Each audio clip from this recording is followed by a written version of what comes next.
may cry.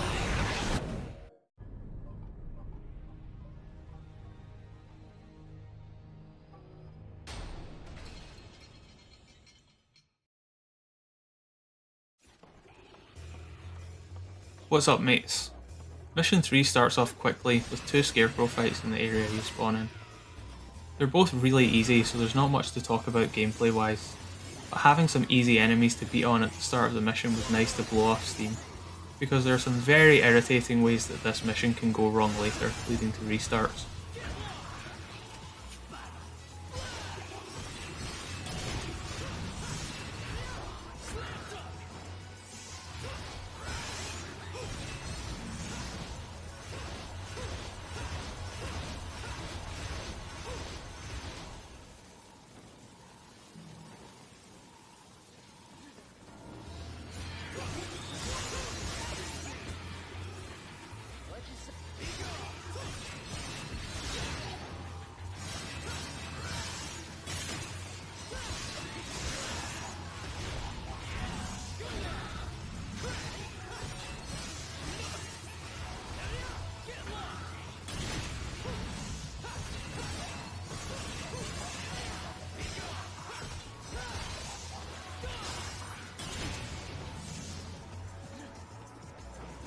This mission introduces a bunch of new enemies, but first of all Frosts, who can be a real problem if you're not familiar.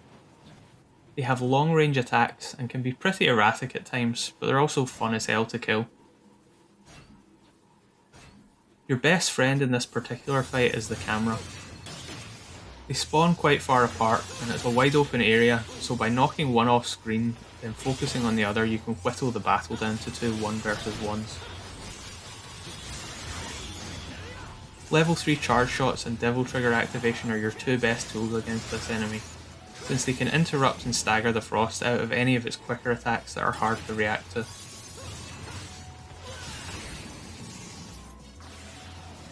Basilisks also appear for the first time here.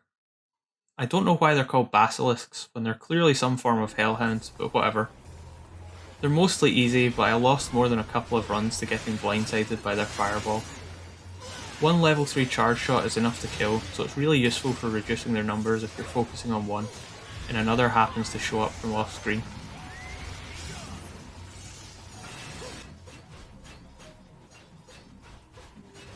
The route I take through the hall is designed to destroy all the breakable objects with the least amount of travel time.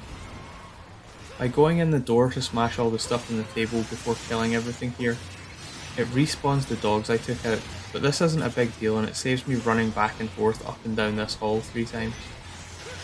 Style is pretty important to this mission, so having a few extra enemies to kill doesn't hurt.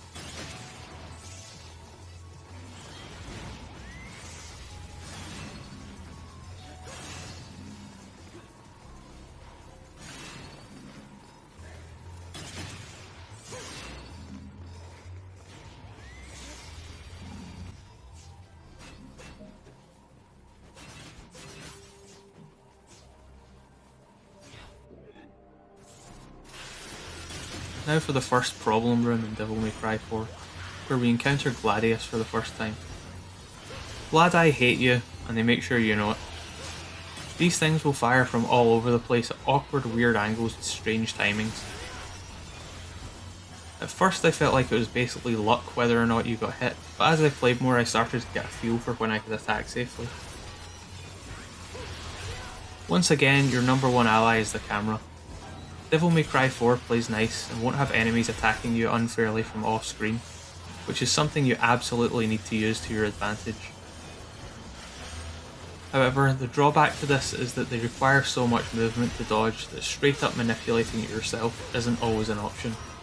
So you're effectively bobbing and weaving, looking for a safe chance to snatch one out of the air and throw it at another.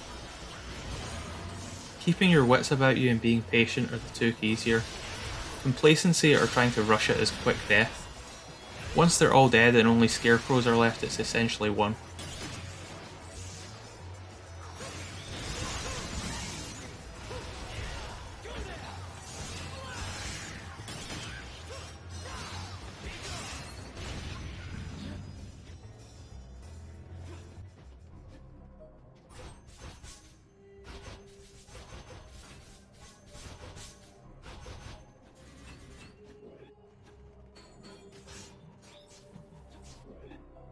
When you make it through the Gladius room, the rough part of the mission is over. But there are still some fights left you could throw it away on if you're not careful, so it can get pretty tense.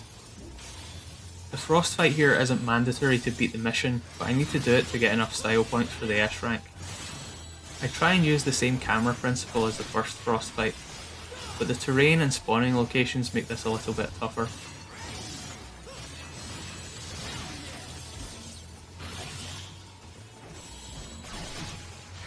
You can probably tell that I'm a bit on edge here based on how safely I'm playing, but the Gladius room is such a nightmare, and I already choked at this point a few times already.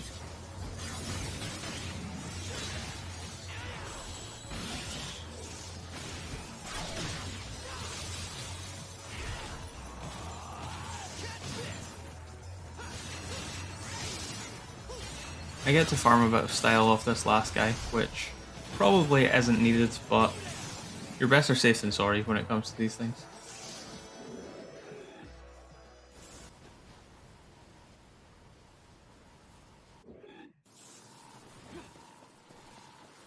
Thankfully, the next fight can be skipped. I'm not touching that one with a 10-foot pole.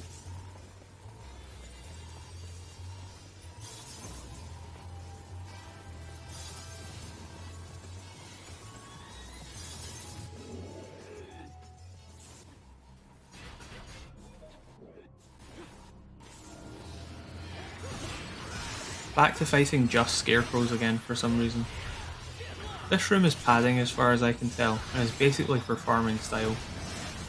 Although difficulty wise they're effectively nothing, and strategically there's not anything worth mentioning because they're so slow and easily abused, I really don't get tired of fighting them. You get to play around with every single piece of kit in Nero's toolset, and smashing them to pieces never gets less satisfying. That's just Devil May Cry 4 for you, I guess.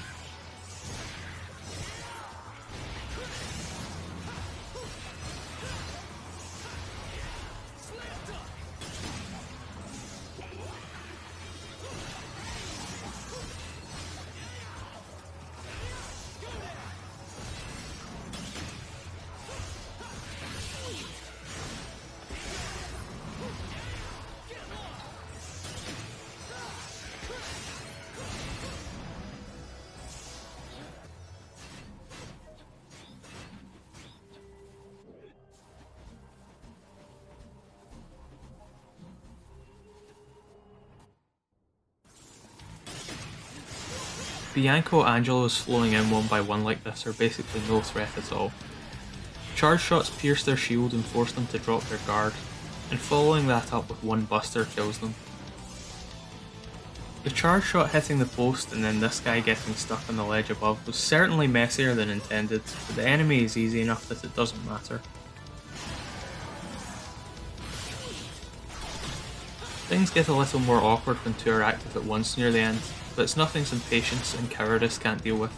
Charge shots are a real blessing.